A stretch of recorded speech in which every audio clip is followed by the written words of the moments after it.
Hello and welcome to the InRest podcast with the... Okay, let's try that again.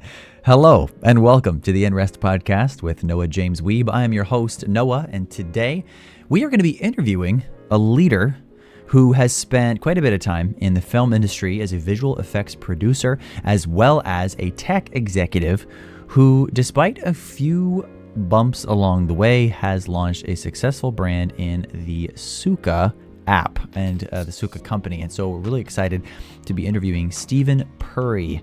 Stephen Puri is a passionate, enthusiastic, and creative leader who is really setting out to help people like yourself and like myself, perhaps, who are remote workers, overcome procrastination and experience greater levels of fulfillment, greater levels of health and overall well-being by being able to be to the end of your day and say, hey, I got my goals accomplished, I got everything taken care of, I am well, I am set, and I can focus on time with my family and times on my goals and time just relaxing. Stephen cares about helping people like yourself work well and rest well and be well overall. So really looking forward to interviewing Stephen Puri on the podcast. Well, everyone, we are so grateful to have Stephen with us on the podcast. Boy. Yes. So, Stephen, would you be willing to tell us a little bit of where you're from and where you're joining us from today? Absolutely. And for everyone out there listening, thank you for listening. I hope this is an engaging and fun, maybe helpful episode. And Noah, thank you for creating this so that we could have these conversations, and I'm looking forward to it being organic and let's see where it goes. And hopefully it's like sitting next to two interesting people having a conversation. You're like, I got to eavesdrop on these two guys today while I was driving, 100%. I'm coming at you from Austin, Texas, which is where I live now. I was born in upstate New York because my parents both worked in Poughkeepsie at IBM, and it was a big IBM facility. When I was 3, we moved to Northern Virginia because there's another IBM facility there. Shocker, you see a through line. And some people are military kids or like Air Force kids. You're like right, exactly, IBM kid. Army brat or something, yeah. So came to Northern Virginia, did undergraduate, did elementary and junior high school and some high school it's like there. undergraduate. Exactly, yeah. Pre-undergraduate, kindergarten, whatever. And then went to USC in Los Angeles. I was a Watson Scholar at IBM, so I had a job at IBM to make money, which was cool as a junior software engineer. So I went to USC and then was working at IBM to make some cash. And then I happened to get into film, which we can talk about, because I think you've seen some movies, right? Have you seen a movie? I've seen a movie or two. Something. Yeah, exactly. Orson Welles or something. He was big back in your childhood. Yeah. So did that, and then got back into engineering while I was living in LA, and then spent some time in SF, obviously. Moved to New York, met now my wife. She was in yoga to my left. Super cool. And then we moved back to California for a while. She was at Apple, and I was down at SF doing startups. I was down in LA. And then we came to Austin, which is where my dad lives now, because, again, it was another big IBM town, and he moved with IBM. IBM, which stands for I've been moved. That's good. So, yeah, now we live here, and we're going to have our first child and my dad's grandson in 6 weeks. 6 weeks from tomorrow. Oh, my goodness. Wow. Yeah, super excited. I don't have the experience you have with that yet, but yes. I'm excited. Well, listen, that's awesome, man. I'm so excited. Listen, I think there's lots of experiences that I had that filled me with joy, but there was nothing that so consistently filled me with joy early in my time as a dad than just having this little bundle of boy around. And so I'm really excited for you. I'm sure there's some nerves at this point. That's cool. That's normal. And I'm excited for you to have that experience, man. So tell me about this. Okay. What is your dream? What was your dream growing up? What was little Stephen thinking about? He's being moved around all over the country here and there, but I'm sure he's a dreamer. So tell me about little Stephen. It's a really cool question because, I've been speaking publicly for probably 10 years and you get a lot of the same 20 or 30 questions. And that's one that no one's asked me and I don't have a stock answer to it. So I'll tell you what comes up for me. Love it. I remember when I was little, I loved the fact that when I was, back then we called it programming or coding. It wasn't software engineering or development, right? It was just called like you were a little coder. I remember being able to create things and getting instant feedback. There was something magical about like changing the program and then boom, suddenly the output would change. And there's that sense of agency that I didn't have with like writing a poem or studying history or, doing math or things like the other things. There was something about, man, I changed this and you can continually like get outcomes to change. And I loved that. It made me feel more powerful, even though I was 8 years old, 10 years old. But you know what I mean? Like in an age where you don't have a lot of power in the world, it's like you'll go to bed at this time, you'll go to school at this time. Everything's regimented for you. Mm-hmm. So I dug that a lot. And I think that's still really important to me. It's probably why I run my own company is I do like that feeling of, win or lose, I get to decide how we're going to play.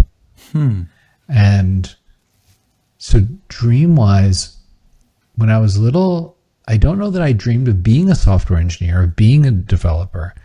I know that was important to me, the sense of agency.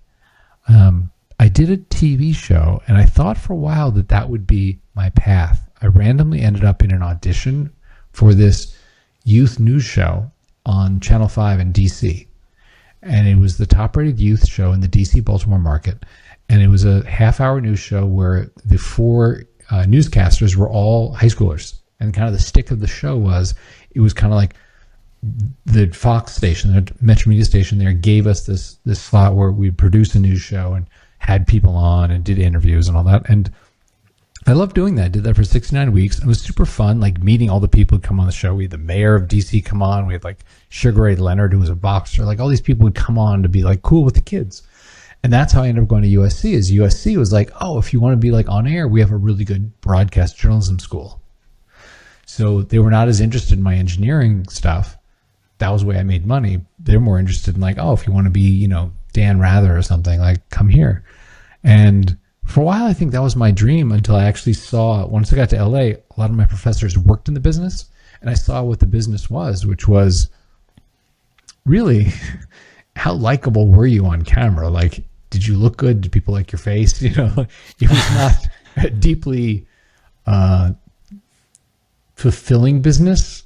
Right. And some of my friends stayed the course and did become weekend anchors and then became anchors on, major network, news and major markets. But that ended up not being the dream after I saw what that was. And I think I've been hunting for something. I think I have not fulfilled my dream yet. I think I've been hunting for something that allows me to both know that I'm helping people and, provide for my family in a certain way.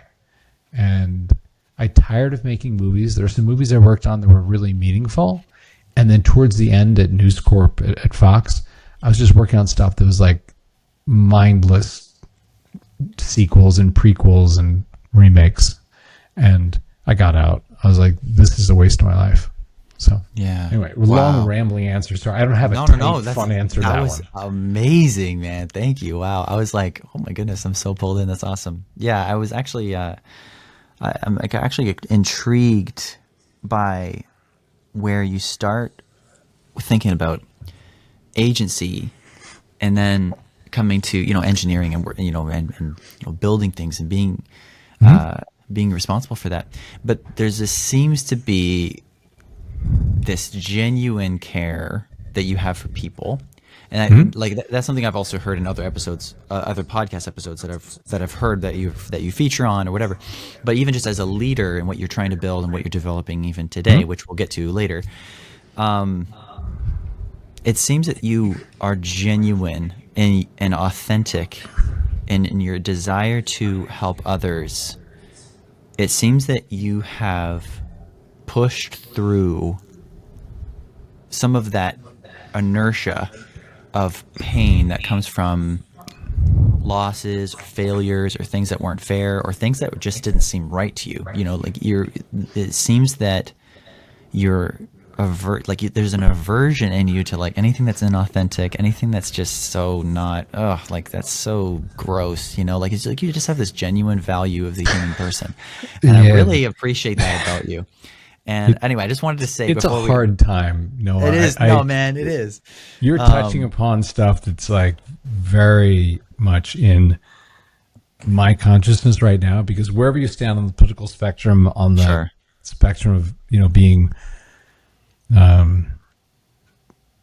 true to certain human values, I am bringing 2 lives into this world in the next 2 years. Yeah. And I think a lot about what is the world that they will inherit from our generation. Mm-hmm. And there is a bunch of stuff going on where I'm like, I don't know how this does not betray our values as a nation, as a people, whether you're spiritual, religious or not.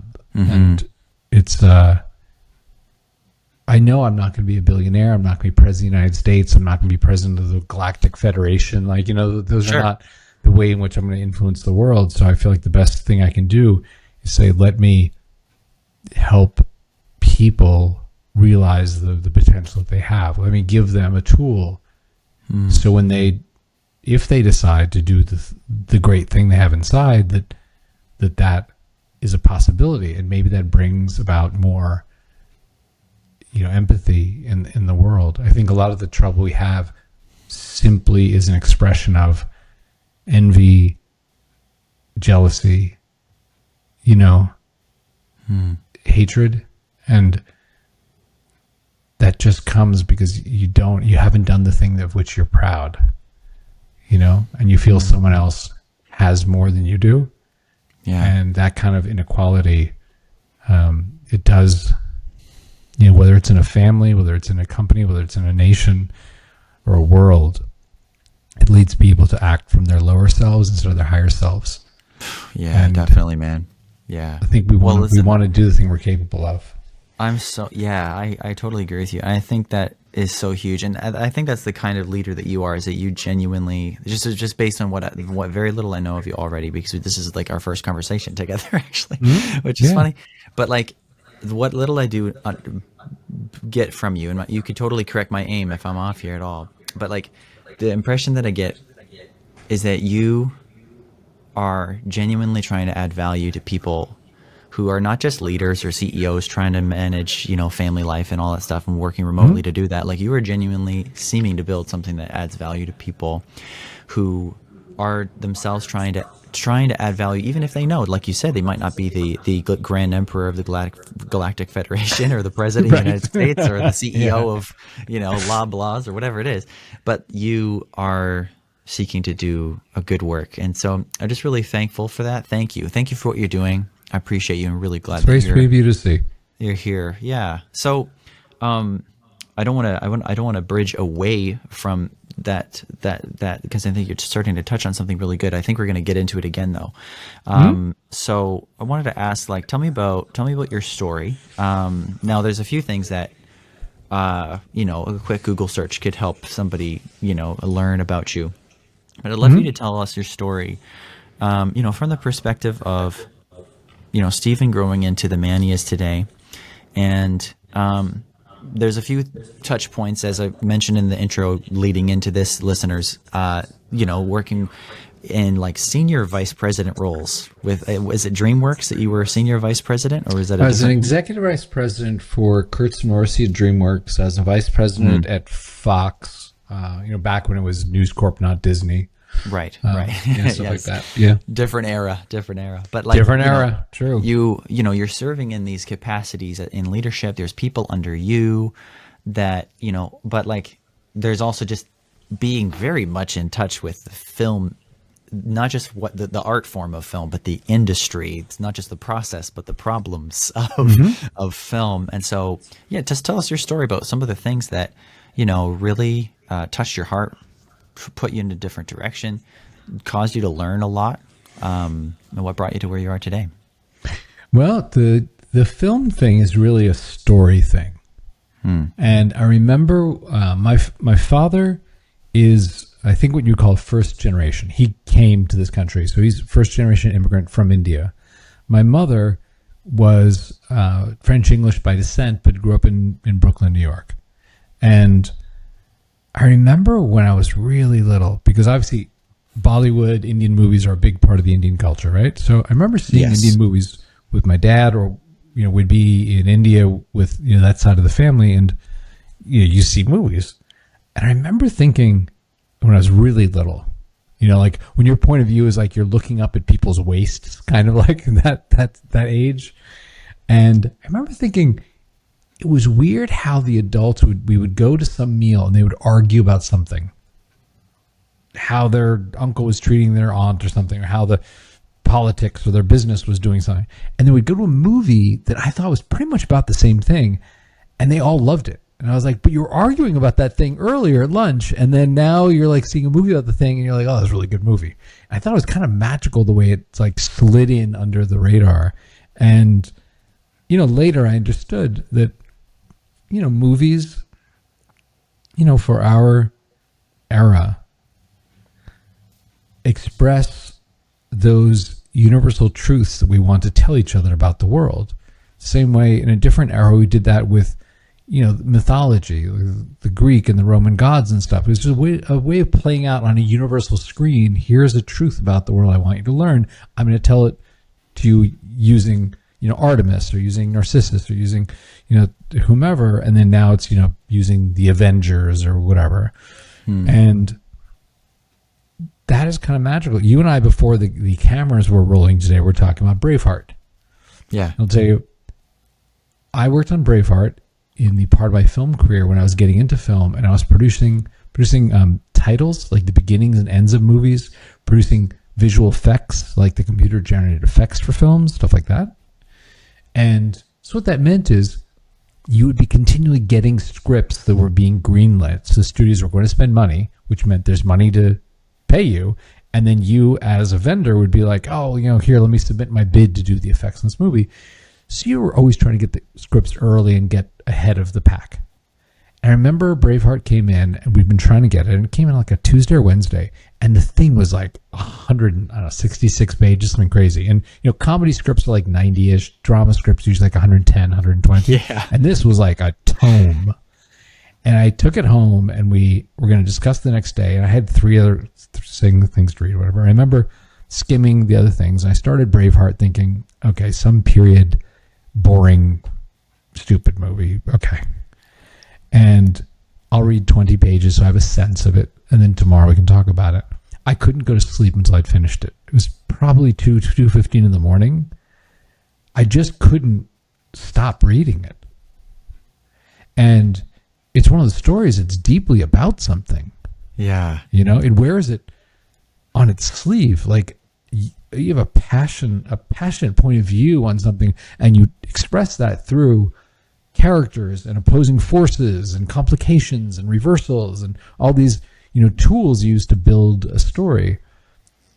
And that's like really remarkable. I don't see a lot of movies these days because they just seem to me sort of like you're turning the wheel on the sausage maker, and it's just watch, okay, in the next scene will be the one where the superhero's best friend, you realize, has made a deal with the antagonist to sell out and you're just like, everything's so called cool. This 15 minutes ago, right? So predictable. Yeah. So predictable. And the bottom line is people complain, but they make money, so the studios make more. You can't complain about what the studios make because you vote with your dollars and they just make more of what you saw, right? So 100%, yeah. Because you see the spin-off sequel to the prequel of the character that was once in Snow White or something, you're going to see more of those. So, is what it is. But I do appreciate a great story, the way it can express a truth. If your story as Stephen, because you talk I think you and I both are two people who value legacy and value and maybe even just at the beginning of this conversation, you just mentioned it, right? Like, we're thinking about our kids, we're thinking about the people that we're impacting. and maybe their kids, that we get to impact because we're, connected. And the thought is, okay, what are we, not just what are we bringing them into, but like, how are we going to impact this world before they get there? And Truth. if there was a message, like that one line or that one sentence for your life story displayed in film and done really well,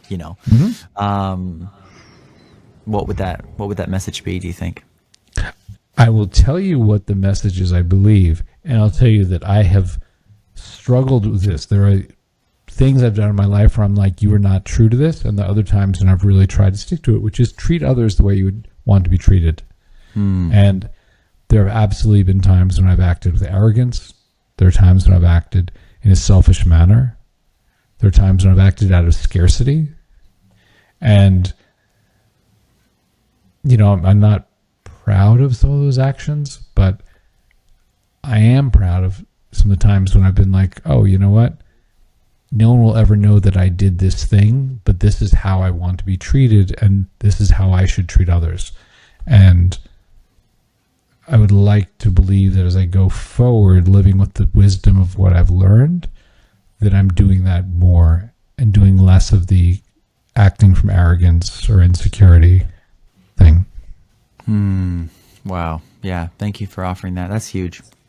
We've just recently been trying to communicate to our kids about that very same concept. And it's something with our children in particular that is a lesson that basically all through their childhood up until this, like 2 weeks ago, we've had to continue to drill into their minds, like, hey, like, remember how that felt to be treated by this, in this way. But it's interesting how when we get to the end of something that is seemingly so, and very much is so complex, like as a life, and get to the end of it and say, man, I hope that this story goes back to what I heard when I was 7 years old, like treat others the way you want to be treated, right? Straight up, man. Yeah, like it reminds me of this guy who's a philosopher in the United States, somewhere in Chicago, I think, and he's best known for, books like Renovation of the Heart and Divine Conspiracy. His name is Dallas Willard, and he was asked to speak. Actually, there's two quotes I'm going to use from him now because it also connects to what you just said too, and then I'll pass it back to you because I want to hear your thoughts on that. So somebody was like basically.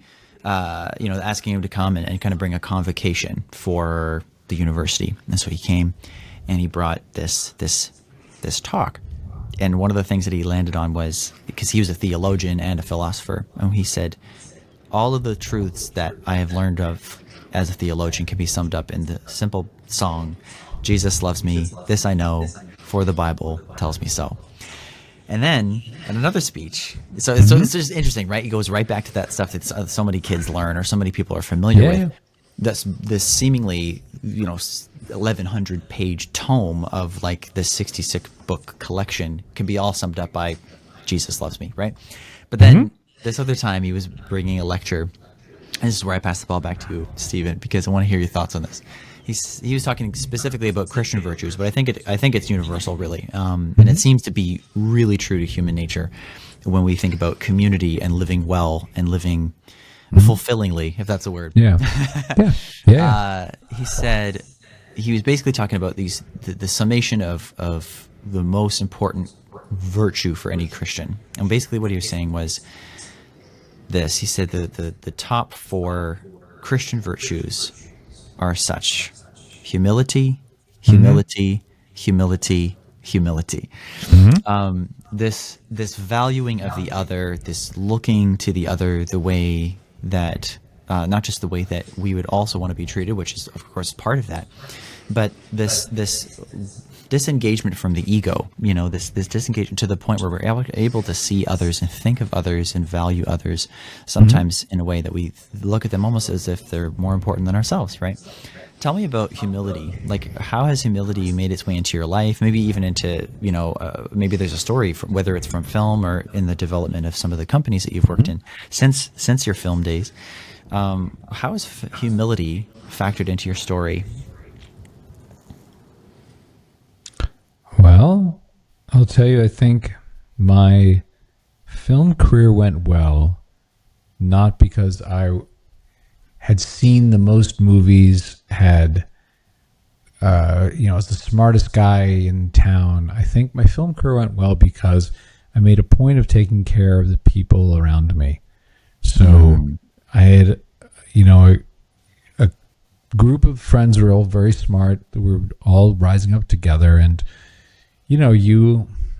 sometimes you stand out just by simply saying, like, I'm going to do something, and you do it, So being a person of your word, I think, stands out, especially in some businesses like that, right? So I think that was important in that business.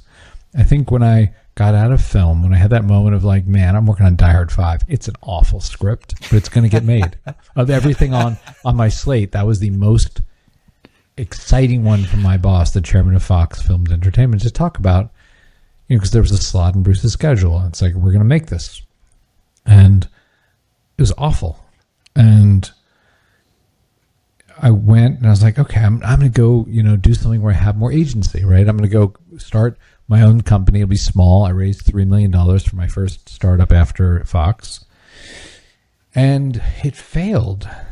And I recognized that as much as I thought I was, humble but talented, blah, blah, blah, in reality, I'd become somewhat arrogant because my film career went really well, really quickly. Right. And I didn't listen enough. And I think there is a mythology around, visionary founders where it's like, the whole Ford thing about, they would have asked me for faster horses, or, Steve Jobs, that thing of like, no one knows what they want until I tell them what they want, sort of thing. Right. And we have that in this country, that very strong sense of like, oh man, we venerate these founders who are like that. And it's true. I mean, Ford and Jobs changed the world. Amazing. And when I had that startup in my 20s that we sold, and I thought, oh, wow, I'm really good at this. And then I had a startup after I left Fox that didn't. That was a real reckoning of like, who am I? Am I a failure now? And so when you ask me about humility, some of that I want to say like, oh God, I'm a super evolved being and all that. And some of it was, I was humbled.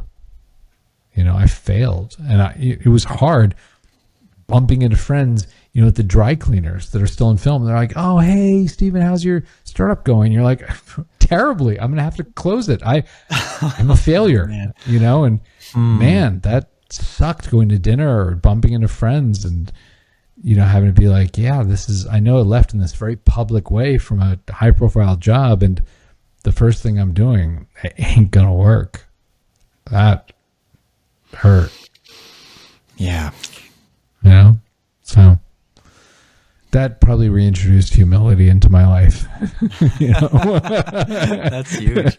Wow. Thank you so much for sharing that. I really appreciate your vulnerability in that, because I think like, it's so funny that you said that I wasn't listening enough, because just recently, my wife told me a bunch of stuff. I wasn't really paying attention, but anyway, what she said was, no, I'm just kidding. I'm blah, kidding. blah, blah. I'm listening. Blah, blah, blah, listening, blah, blah, blah. You're an idiot, right. blah, blah, blah, whatever. Just normal stuff. No, yeah. But there was this interesting thing. Can't wait for her to listen to this episode. It's all right. She's not listening either. So I like your microphone, by the way. I like yours too. It's looking I bet really you do. It's like, another Yeti man. Good. That's awesome. Yeah. Oh man. Like I was having this conversation with my wife. We had this opportunity to go on a date night. It was kind of a spur of the moment thing, because every once in a while I'll have this idea that pops into my head, like, you should take your wife for a date night. And I'm like, we're busy, so no thanks. I don't want to arrange this. I don't want to do that. But then anyway, and I've gotten into the habit too, where it's like, I believe in a very relational edition of Christianity, where I believe that God still very, very intimately interacts with his people as sons and daughters. And so here I am. I'm like, okay, Dad, whatever. Okay, God, I'll do whatever. I'll make it happen. So I make the calls. Yeah. I call my parents. I drop off my kids. Blah blah blah. Yep. We make it to the city. Keep in mind, this is like hours of time of preparation of making this happen. We park in front of Boston Pizza, man. Okay, I'm not sure how much. Like, we got Boston Pizza in Canada. I'm not sure if you have it in Austin, Texas, man. I have not seen it. We have home slice. Yeah, you know what? Okay, like you've been to Applebee's, familiar? Sure, Applebee's. yeah. So like Boston Pizza is kind of like Applebee's and Olive Garden put together. Wow, that's an interesting child. Yeah, because it's a lot of pasta. It's not Right. good. It's relative. Anything you get is probably going to taste the same, flavorless. I'm sorry, I'm throwing Boston Pizza Pizza. tastes like the salad. Anyway, bottom line, it sucks. That's the bottom line. That's not important. Anyway, we're parked in front of Boston Pizza. We got a gift card because we're that kind of couple. Cool. And we start getting into this conversation, and she starts talking to me, and I start asking her more questions, and I realize that I'm like, oh, I understand. This is all a setup, isn't it? Because I've come out of a season of this and that, and I got to process my impact on other people, and I don't want to do that. But anyway, something in me, I wanted to defend myself, some of the stuff that she was saying, but I couldn't. Okay. Because I'm like, I can't. I know that that's the case, because that's just pride, right? It's just my ego, it's just my arrogance. And then I'm sitting there, and something in me, again, okay, I know this is a setup, but and there's something in me just like, just take responsibility, man. Okay. And I'm like, sheesh. So anyway, I'm like, okay, listen. So I get it. And she's like, no, like, don't yell at me, man. Don't give me. And then I'm like, no, I'm not trying to yell. I'm just desperate to get this thought out. And she's like, what? And I'm like, look me in my eyes. And she's like, and I say, I'm sorry.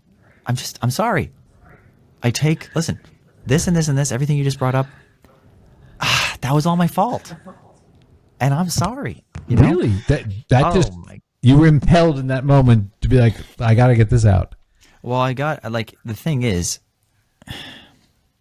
I want to believe, and I think, what you just said, even just like picking yourself up after a failure as a man, I think is like, there's something in you feel like it almost feels like a blow to your identity, right? And so when you have like a series of failures, or even just two back to back, even if that back to back has a bit of a gap between,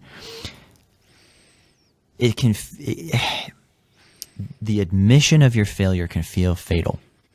And that's where I was like, you know what? I just got to, like, something in me has got to die, because I'm not going to be able to thrive if I hold on to this.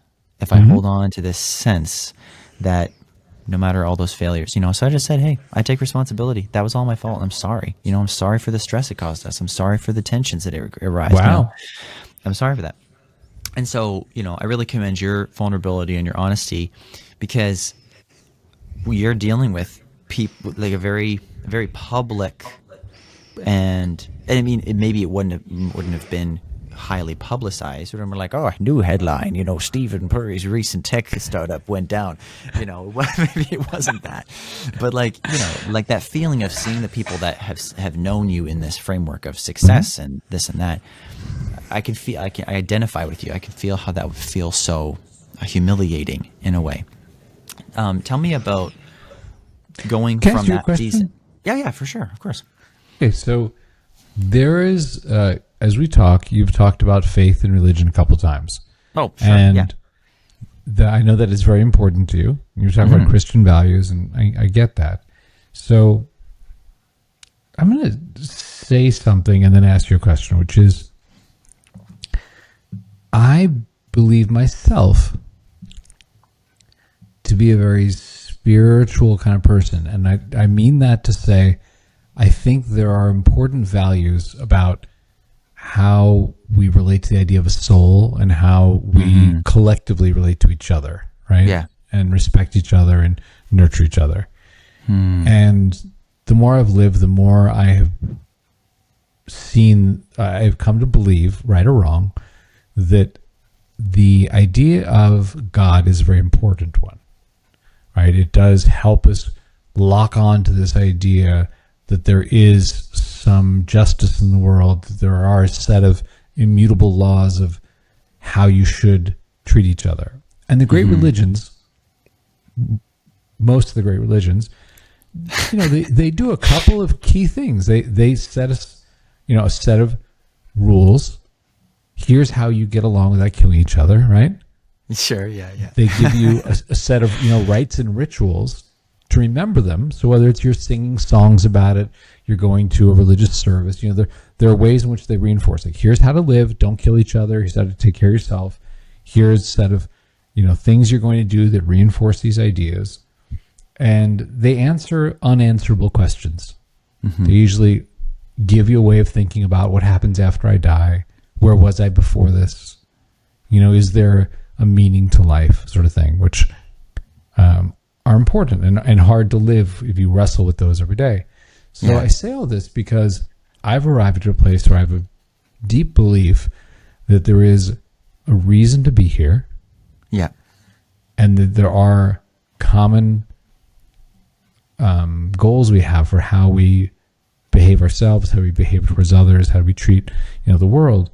And I become very skeptical of humans' ability to be the administrators of that idea. I think the more you get organized religion, the more often human foibles corrupt that, and you end up with those awful stories about, oh, well, what happened at that synagogue, church, temple, right. That sort of thing. 100%. Now you, I think, have a deeper belief in organized religion. Am I correct? Yeah. How do you reconcile those things? So, you deeply believe, I think, that there's God, that there are, like you alluded to, angels and devils, and there's things and forces. But the fact that sometimes humans interpret that in ways that seem counter to the teachings. Yeah. How do I reconcile with that? How do you reconcile those things where I think you value certain things? Yeah. Very clearly, like you're a strongly held belief kind of person. Sure. And sometimes in organized religion, and Christianity is one, but Islam is another, Judaism is another, like in many of them. Yeah. You often have those things where you're like, oh God, that thing that was done in the name of my God was not reflective of the values that we say we have. I love that question so much. So I want to respect your question because I think that's a really important one. I love this. This is so cool, Stephen. Thank you for going here. I love it. Sure. Yeah. Okay. So if the question that I'm hearing, I think, is that there's a reality that like religion totally, let's say, drops the ball in terms of actually living out the values that it seems to profess, at least in theory.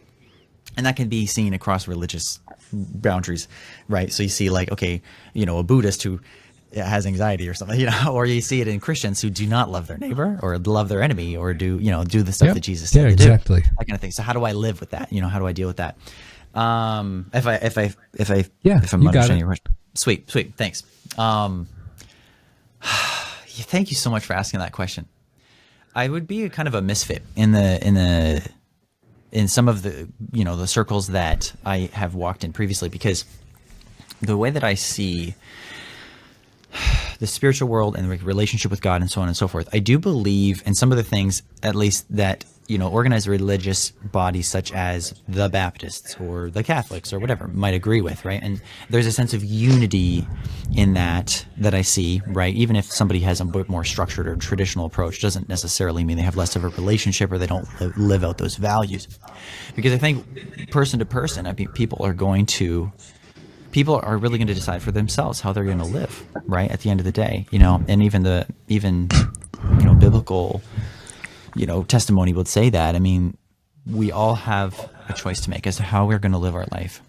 As one spiritual author put it, he said, you have the beginning of your life and the end, and man decides for himself what he will make of it, whether for good or for misery.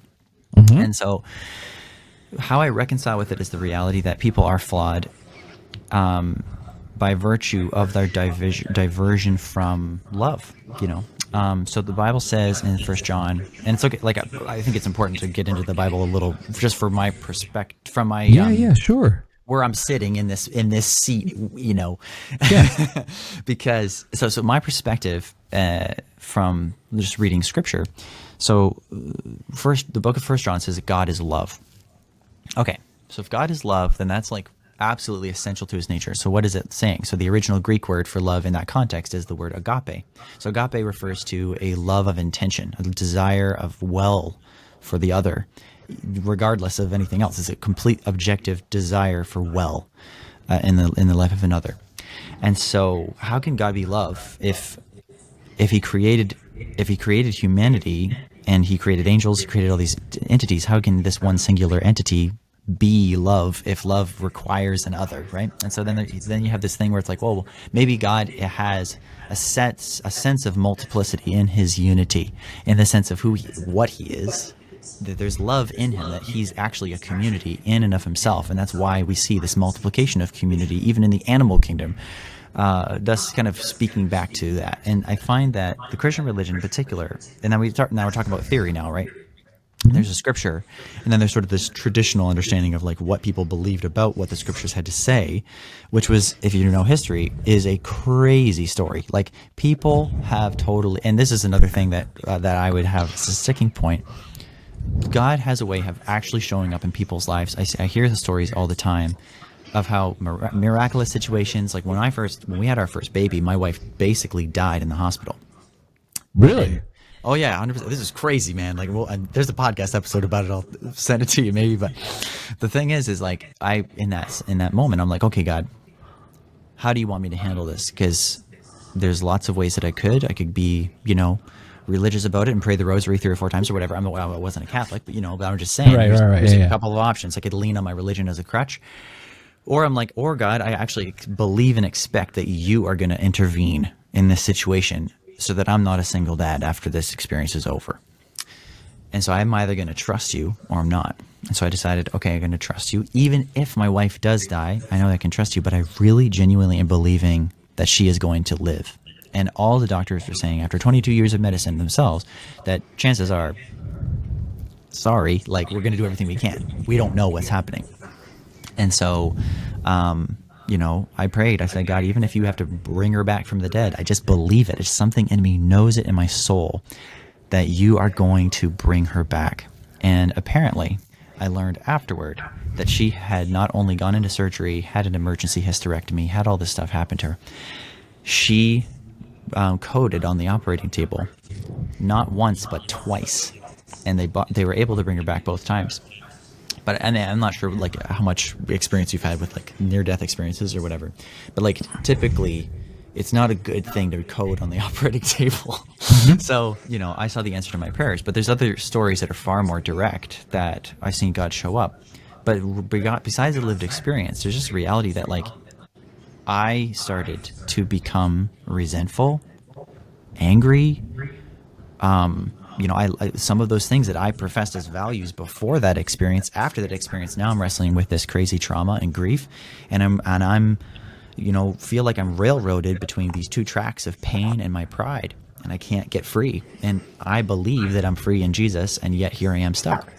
And so there's something essential to my nature that changed when I put my faith in, when I say I allowed God to come into my life through Jesus.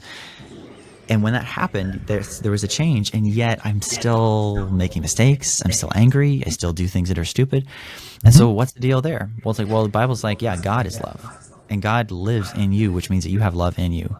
And you are made, and all people, even if they never put their faith in Jesus, they have the capacity to love others just by virtue of the fact that they're made in God's image, quote unquote.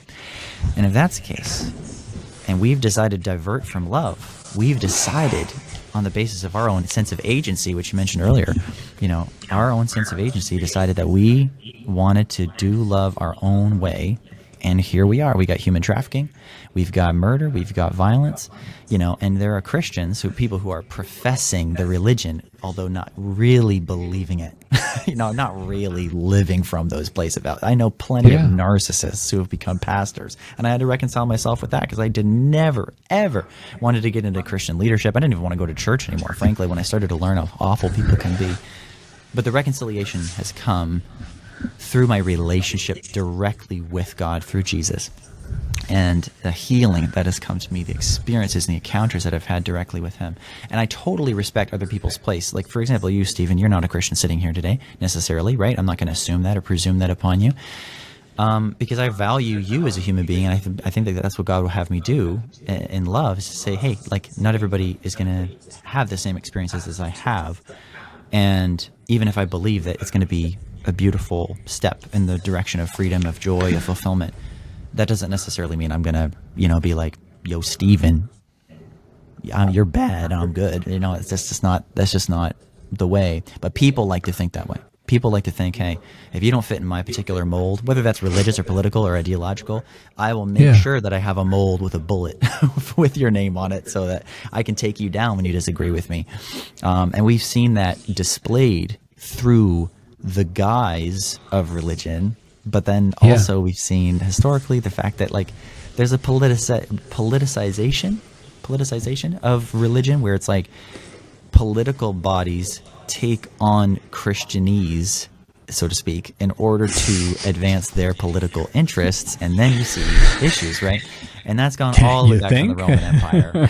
Right? I know, right? It's crazy. Like, but like there's sort of this taking things on and putting on airs, and that's, there's lots of people who, they might think differently, but I believe that around 300 AD, a little after 300 AD, when Christianity became legal in the Roman Empire, it wasn't just Christianity that became legal. It also became the religion of the state, the state-approved religion. So shortly after it became legalized, it became the quote-unquote religion. Now it's politicized. Now everything has to become an organized set of, doctrines and precepts in order to have unity, not in the church, because they already had unity in the church. They needed unity in a political way. And so Emperor Constantine revamped paganism, took it all away, put Christianity instead, and this marriage of politics and religion, particularly Christianity, has had literally 1,700 years of consequences that we've just had to put up with. But those were choices that were made by a person.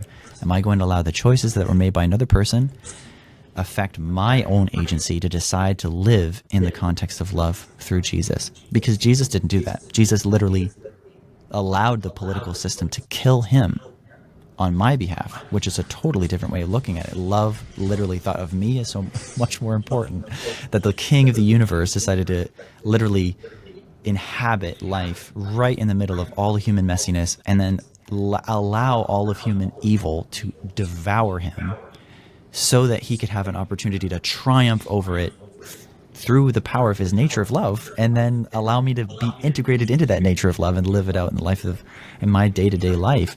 And there's so many stories I wish I could get into in this podcast episode, Stephen, because I'd really like to get back to you too. But I really appreciate you asking this question, because I think it's so important.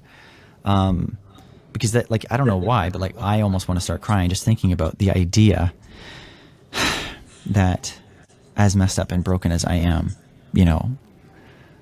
this like person who had all rights to just give up on humanity way back in the beginning, hasn't given up on me, not even once.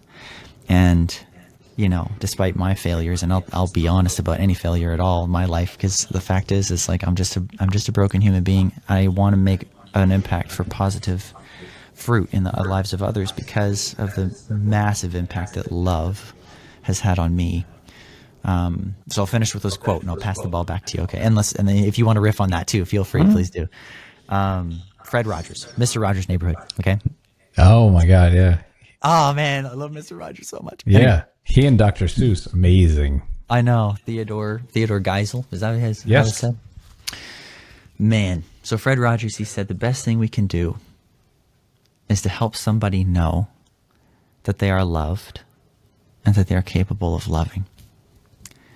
And, in my story, like adopting kids who came from very traumatized backgrounds, and myself going through a great deal of trauma, and, overcoming, suicidal ideation and other things, and mental health struggles and all the rest of it, and living the life I'm living now. Like, I come back to that a lot, and so Yeah, I hope that touches a little bit on that question. I went way farther than I was It, hoping it to go.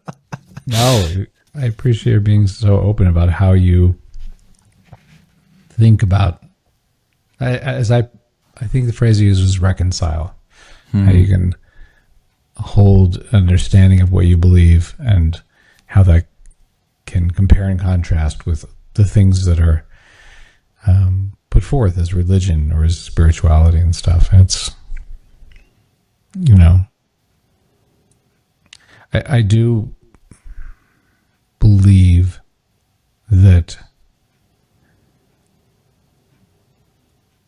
well, I do believe that what Fred Rogers said is really important, right? So let's underline 100%. that. And I also believe that, people are happiest when they feel like they have expressed, their fundamental truth. They're the thing that makes them them. And hopefully that thing does not encroach upon other people's ability to live or to enjoy their own thing, Absolutely. And if, because I know a lot of the things we talked about before, doing this episode were around, leadership and around how do we have the tools to create great teams and leaders and work conditions and things like that. And, I think fundamentally leadership, and you know this better than I do as a father, because you're the leader of a little family, your wife, or whether you're leader of a team for work or for some other organization, you have to have some thesis on what is leadership. Like, is leadership management? Is it I'm making sure that the homework is done, the kids are in school on time, making sure that the TPS reports are filed and we have our quarterly, reports in? Or is leadership that you inspire people to do the great thing of which they're capable, which is not often the case. So anyway, bring us back on track. We've gone off into the weeds a bit. I know. I think you just railed us right back to where we need to be, because you just asked a really important question: is what is leadership? And I think that this is actually something I was thinking about when I was anticipating with great excitement this interview, because you have experienced leadership in so many different facets, and I just find that fascinating. And so, anyway, I will, when you asked that question, what is leadership? That comes back to this quote by John Maxwell, leadership guy in the States. He says that leadership is influence, nothing more, nothing less. And he boils down his expression of leadership basically down to: I exist to add value to other people. I exist to add value to others. And adding value, so to speak, from a company perspective, is like adding value to the company in the stock exchange or something like that. But it's like, how can this interaction, how can this team meeting, how can this vision cast lead into this other person believing even stronger their value on the team and their ability to deliver on that value? And that's the kind of, when you're speaking about their thing, their ability to express that thing and to live that thing out, I think that leadership is best when it brings out the best in other people and is facilitating the process of others living at their best. I think that's leadership in a nutshell from my perspective. But I'd love for you to delve into that question a little bit too. And also, if you want to share about, because you've served from the senior executives, the vice president role in the film industry, but also from a founder's perspective, having and I've been a PA. I mean, I've been a gopher. I've done the whole spectrum of working up from getting coffee for people to being the person 100%. Getting coffee. Even though I don't drink coffee, but you understand the metaphor. Yeah, but tell me about that. Your experience of going from being led in an environment, because even as a quote unquote VP or senior VP, there's people over you. You're having conversations. But yeah, I'd love to hear. Yeah, tell me about your experience of leadership and your experience with leadership. I have worked for leaders whom I respected, and who I recognized helped me grow. And I've worked for people for whom I've had no respect. or very little respect.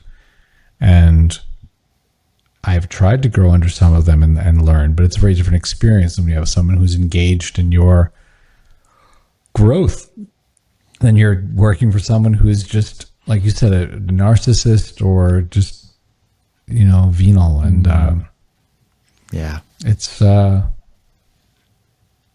something I think about a lot as I'm, building my company is, am I creating an environment where others can do great things and feel realized? And think about that a lot with, kids coming. It's like, how can I let them make mistakes and learn from them and do that and make it, be okay? I mean, I don't want to do the, participation prize for every stupid thing they do, because I don't think that's super valuable. But I think there is a sense of like everything you do has meaning and value. You don't get a gold star on your forehead for every single, I brush my teeth, gold star on your forehead.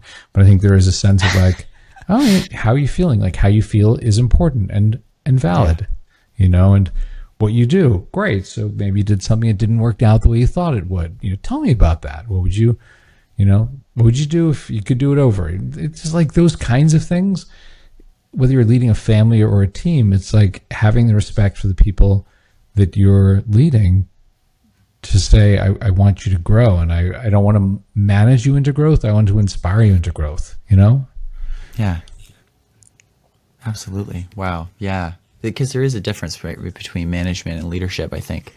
And you've I've done both. I've done both. I had both done to me, and there's a difference. You can feel it. Yeah, 100%. Yeah. Do you think that like right now we're seeing? I was just reading this quote here somewhere. I just had it up, where basically there's this trend going on. Where is this a TikTok dance? What are you going to bring up? No. Yeah, like, hold on, let me get it ready. Okay, great. So it's in a Blackpink video, and I just almost learned the steps. There's a statistic that says 58% of employees say they would feel comfortable bringing up mental health issues at work. That's cool. Wish it were more, but that's great. It's more than 50. Yeah. Who knew? So 58%, right? But then you have 75% that want their leaders to bring up mental health at work and guide that conversation. Okay.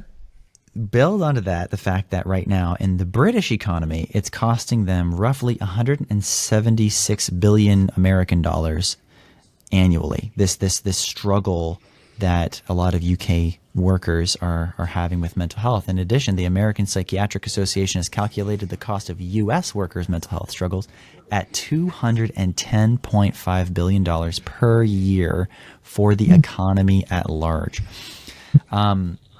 This is something that's interesting, because one of the I've heard from you in different interviews and just as I've read some of your content that you're very passionate about helping other people experience that sense of flow state and really living out your thing. That passion, that drive, and that enthusiasm. And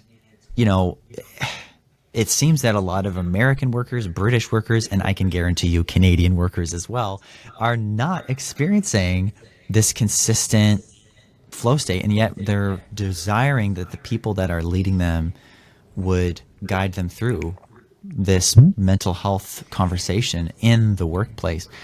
Tell me about mental health from your perspective. Tell me about, because one of the reasons why I started thinking about this is because you mentioned narcissist leaders, right? Like people who are so self-absorbed. It creates a ton of stress. It leads to burnout, So tell me about like your perspective on our current mental health crisis that we have going on in the West right now. Well, I think there is one key thought that underpins everything I'm going to say, which is I think work should be measured by the effect of your actions, not by where you did them or how long they took you. Wow. And I do think that there is an element of burnout that when you are measured by, hey, you have to be here for this many hours and do this thing and sit here and do that, that it's not really about singing your song. It's about you're being measured by doing that. Now, let me be super clear. if you're working at a quick serve burger restaurant and your job is to hand the French fries over, yes, you kind of, you know what I mean? Like, I'm not saying you need to be in your flow state to hand over the French fries. We've all done those entry level jobs where it's like, no, man, I just fill up the ketchup. That's my job. Well, listen, Stephen, I think an in the zone Big Mac is going to be right, way better. In the zone, exactly. Burger zone. So let's say if you were grateful enough to be in a job where you're doing some sort of knowledge work, right? If you are on a construction site and you have to pour the concrete, like you have to be there and pour the concrete. So I'm talking about the burnout from, hey man, I got to write blog posts, or I have to code, I have to design things, I have to do artwork, do whatever, right? And there's an element of, wow, I got to do the thing I'm really good at that returns energy to you, like a flow state. You know, we've been in flow and you're like, oh, I may have worked for 2 hours, but I actually feel energized and excited about it as opposed to depleted, right? Yeah. And that was one of the things Mihai wrote about with like flow states. Is like, it's kind of remarkable the way you can do great deep work and you come out of it feeling good and joyful instead of, I need a nap, you know? Mm-hmm. And that sense of, oh, I was enabled to do great things that helps fight off burnout, because then you're excited about it. You're like, you know, I wrote an amazing blog post today.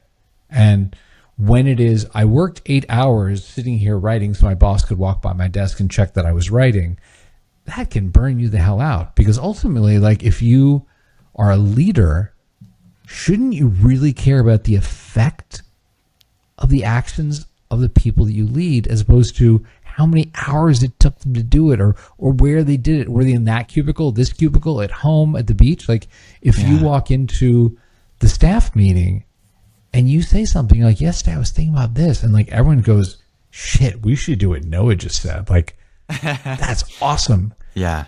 My first question to you should be like, okay, what are the steps to do that? Not, well, how long did it take you to do that? Where did you do it? At home? Did you do it at, you know, you weren't at the beach, were you? Right? What percentage of your messages were personal? Which ones were work? And you know, right? Exactly. That's the thing, is you really, whether you're a leader or an individual contributor, if your work is measured by the effect, not by how long or where, like, that really helps with burnout. Because if you change the trajectory of your company or your team by something you thought of yesterday, and you were at the beach playing with your dog for 15 minutes, who cares? Exactly. You know? And sometimes we have that micromanagement mentality. It's like, no, man, I need you here under the fluorescent lights 10 hours a day. I need to watch you grinding out whatever it is. Then it's like, what kind of a leader are you? You know? That sounds like torture more than leadership. Yeah. Okay, so let's take that conversation and flip to the side of the spectrum where there are leaders who are struggling in their mental health right now. I love the way that you just addressed that question. I think that's that's awesome, because I don't tend to articulate it that way. Sometimes I'm just like, why am I bothered by such and such entity, you know, evaluating me based on this rubric? Why does that bother me? You know, is it my pride? Is it my ego? I don't think it is. I think it's something else. And it's like it's boiling down effort into something that can be very easily quantified into how much of a percentage of this and how much of that and where did this go and yada yada, instead of the fruit and the measurement of the effect, like that you're saying. I think that's such a huge thing. There it is. For leaders, we're seeing a leadership mental health struggle as well. I think they're less upfront about it. I think a lot of leaders are more upfront about it now than they have been in the past. Do you think there's still a stigma around mental health with regards to leaders and people in leadership? I think a couple things. As organizations get flatter, as we do have a lot of tasks that are automated, there is a layer of management that is called leadership that is disappearing and will continue to disappear. Is that a good or a bad thing? I think it's good in that sometimes having too many links in the chain leads to a lot of unnecessary work.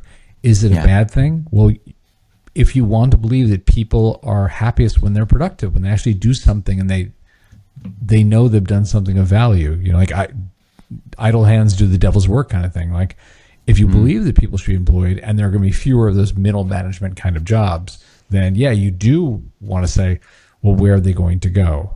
Right. So in terms of stresses applied, you know, on leadership, I think there's a bifurcation in my mind of like, there's like corporate leadership, like C-suite, we are setting the mission for the company. We're navigating through, you know, these waters. And then there's often management in the middle where it's like, I kind of get handed to me by the guy above me or the girl above me what my division needs to do. We have to make 3,000 widgets this week and we're going to change our tooling over to this other, you know, system. Like, is that leadership or is it management? You know, if it's management, sometimes you're just middle managers and you're kind of like a glorified IC, in which case the stress, the burnout you feel is really the same as being a worker, because you're not feeling the stress of like, I'm leading an organization. You're like, I'm just executing orders from above me. But the fact that I have ICs beneath me doesn't really make me a leader. You know what I mean? Like you feel the same stress as an IC would feel, as well as having the responsibility of leading people. Does it make sense? If that makes sense, if you're a good leader. Yeah. Yeah. Huh. That's like a compound stress rather than just, that's intense. Wow. Thank you for offering that. That's huge. I keep coming back to that quote that you just said, work should be measured by the effect of your effort, not just where or when you put it. I think that's so good. Now you have spent a lot of time helping people who are in the workplace, specifically those who are remote workers with your company. I'm wondering, you know, given our conversation just now, what are some of the things that, you know, people who are in remote work, people who are in leadership doing remote work, people who are kind of doing a hybrid model, because hybrid models have become a bit more, a bit more popular now again. What are some of the things that people can do to maybe give themselves some more opportunities for that feeling of living out their thing or getting into that sense of flow, getting to their sukha, so to speak? Well, that is something that speaks to my heart, because I don't purport to be an expert on every part of the, you know, value chain at work. No, for sure. I have spent a lot of time talking to people about, developing tools for, are the set of people who have knowledge work to do. I need to do something that requires thought. And we all exist in a world where the most valuable companies on earth are engaged in stealing our lives. And, you know, 10 years ago, they kind of obfuscated that, and, you know, they'd have to testify in DC and they'd, you know, present how they were, you know, their motto was sharing grandchildren's videos with grandmothers, and that's what we do. And now they're like completely upfront about, hey man, our business model is stealing your life. We'll try and do more of it next quarter. And that is criminal in my estimation. I mean, it's on the level of, you know, like tobacco companies, where it's just, you know, what you're doing hurts people, but there's money, so you do it. And wow, ethically, that's like, could you take all the people who are engaged in that and do something that improves the world, as opposed to employ attorneys to try and dodge liability? You know, like I hope my children, your children's generation, look at us with social media the way I look at my dad's generation with smoking. I'm like, how could you do that? Like 3 of your friends died of lung cancer. Like you have emphysema. Like, how can you do that? And, you know, of course, my dad's generation is like, the movie stars were doing it. It was glamorous. You know, James Dean is smoking, being a cool guy, and Humphrey Bogart or whatever. And, you know, the tobacco companies are producing study after study of how healthy tobacco is, you know, like garbage like that. They're like, we didn't know. And, you know, here we are in a world where it's like Kim Kardashian making ads for her underwear line is viewed as content. And people are sitting at home, millions of people are sitting at home watching it like it's helping their life somehow, you know? And I sure hope that next generation goes, man, y'all, like granddad with the smoking and you guys with the social media, like you brought some bad stuff upon yourselves, you know? So we will see. But it's hard because when you talk about remote work, there are a lot of distractions. There are a lot of ways to procrastinate. There are a lot of ways to say, I could do the laundry, the dishes, clean that thing, do this thing, walk the dog, whatever. Yeah. And then you add to that your phone with the most beautifully A/B tested sounds to get your attention, push notifications, all the websites, the recommender engines, everything that's just like, we've spent all this time to make sure you do nothing with your life. It is hard, man. And that is what I'm focused on right now. That is the very narrow focus of my life, is for the people who raise their hand and go, you know what? I got something to do and I want to do it in a way that's mindful. I want to be done sooner with higher quality work and feel better. I make a tool for them. And I talk a lot the past like 5-10 years about these kind of ideas. So that's from where I speak. Yeah. Wow. Yeah. Thank you so much. Tell us more about what you do have going on right now. I've really enjoyed our conversation so far. I know we've been talking for over an hour. So whoever's been folding laundry during this thing, they're just like, dude, I only got a couple more socks left. I know. Yeah, we did. Yeah. So somewhere tell me at minute 30, they're like, is this going to be about Jesus? Is that all they're going to talk about? Okay. Got it. I thought they were at Flow State and some guy in Bollywood, and now we're on Jesus or something. Exactly. They're like, this episode description does not match what they talked about. Right? Yeah, my AI generated thing is going to be like, it's all over the place, really. Be dying to see what the title is for this episode. 100%. Jesus in your flow state. Jesus, flow state, mental health. We're not sure what else got in there. Right.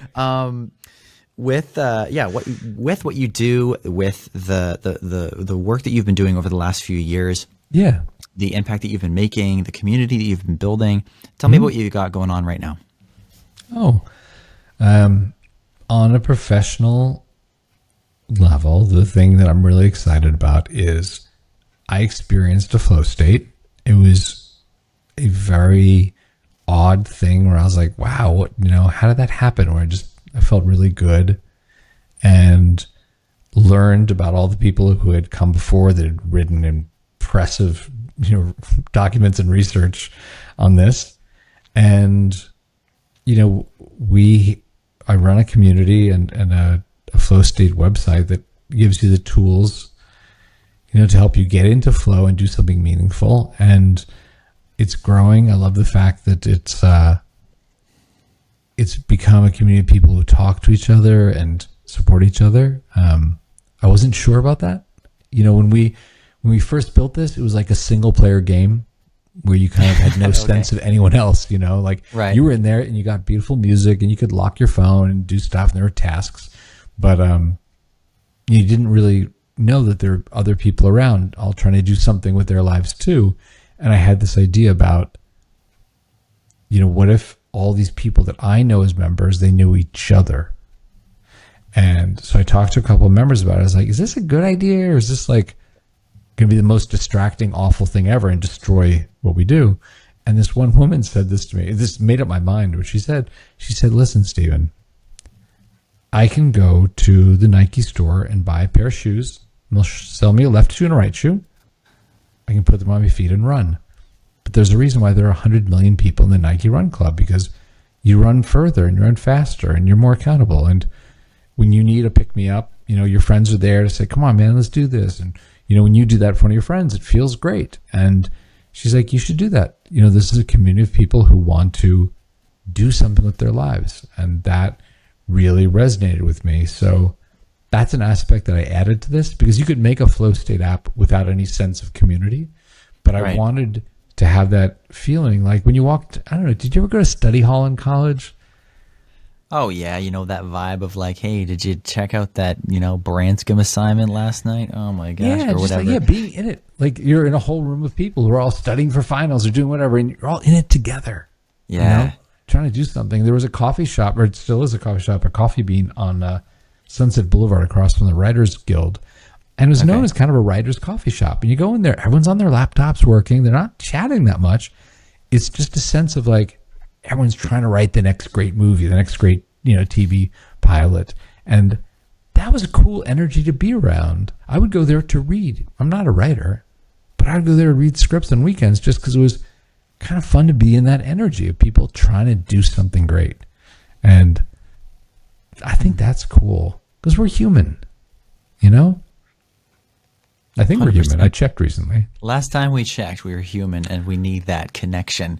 You know, I've recently just, well, I guess I've heard it a couple of times, but people who have maybe like some kind of neurodivergence, you know, they got ADHD or they've got autism. Sometimes it helps to do this thing called body doubling, where if they need to do something that part of their brain just does not want to do, and it might be something they actually really do want to do, but something in them is just like paralyzing them, just to have another person with them who is in it. So you're going there, you're reading, you're just enjoying the energy of it, right, in the community. But joining something like the Sukha app or whatever, you'll be able to come into a community that's all trying to accomplish the same thing. We're able to lean on each other, and so on and so forth. And you kind of get that body doubling, you get that energy, you get that communal feel. And there's that whole sense of pursuing goals together. So that's really, I think that's really powerful. How can people connect with you after this? After they finish listening to the podcast, they're like, man, that Steven guy, man, he had some good thoughts. I got to look this guy up. That guy with the voice. Well, if there's anything that I've said that provokes a question, someone's like, oh, I'd like to read more, know more, something like that. My email address is very public. It is Steven@thesukha, TheSukha.co. You're welcome to drop me an email saying, hey man, is there a blog post I can read about this thing? Whatever. It doesn't have to have anything to do with my company. Like, you're just curious. And I reply to all my emails within 24 hours if I'm not sick or traveling. So I'm happy to do that. And if someone wants to experiment with flow states, we offer 7 days for free. No credit card, no funny business. We don't charge you if you forget to cancel. Come, and if you find it magical and you're like, man, I got my work done sooner, I feel better, hey, sign up. It's $10 a month. You can help us pay the server bills. And, that'd be a great thing to hear what you do with it. I mean, that's the most important thing for me is like, there's a guy who got his PhD in engineering, and he credited us. He said, I'm an assistant vice principal at a high school in Missouri.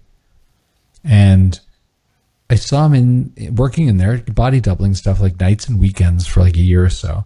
And in the spring he posted, because in the group chat, you can post things you're working on or things you finished, whatever.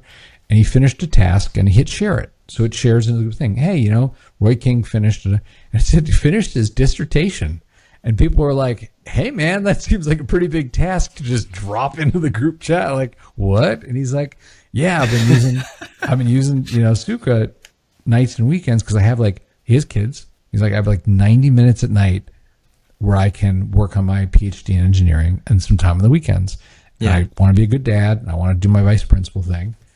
And so he said, but don't get too excited because I still have to, defend my dissertation. I still have to go in front of the panel of whatever, right? So he's like, that's like 2 weeks from Monday or something. So that weekend leading up to that Monday, a bunch of people in the group chat were like, hey man, good luck. You got this, Roy, And on Monday, nothing. And someone finally was like, anyone heard from Roy King? Like, how did it go? Like, I was like, nope. It's over. And Tuesday morning, he logged in and he wrote, you may now call me Dr. King. Oh, dude. People went nuts.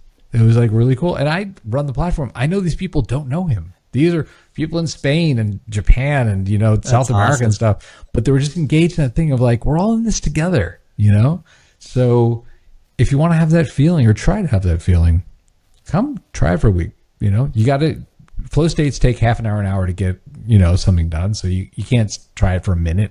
Because it'll just seem like a music player. You're like, oh, it plays music, cool. You kind of have to have something you want to do. But if someone wants to try it, man, come join us. Yeah, that's awesome. Well, hey guys, listen, this is your chance to get a butt ton of stuff done, y'all. There you go. Go ahead and check it out. Send Steven an email if you have any questions. Again, that's Steven@thesukha.co. And if there's any, interest in checking out that 7-day free trial, you don't even have to put in your credit card. No funny business, no monkey business. No, There just you go. business, just good business. It's just okay? business, Honest- exactly. just integrity, getting your stuff done, getting your list checked off, and maybe, gain some new friends from it as well. Well, There you guys, go. this has been the InRest podcast with Stephen Puri. Thank you again, Stephen. Is there any other thought, quote you'd like to leave us with? No, I really appreciate it. This was like no other engagement I've done, and I hope it's interesting. Those who are still listening, bless your souls. Thank you for sticking with us through a far-ranging conversation. Thank you for entertaining this, Noah. And yeah, I appreciate how curious you are about the world and the things you explore on the pod. So this is really cool. Awesome. Well, thank you so much, Stephen. Really grateful to have had you on the podcast. And guys, again, make sure if you have any questions, send Stephen an email. Check out that 7-day free trial. And until next time, see ya.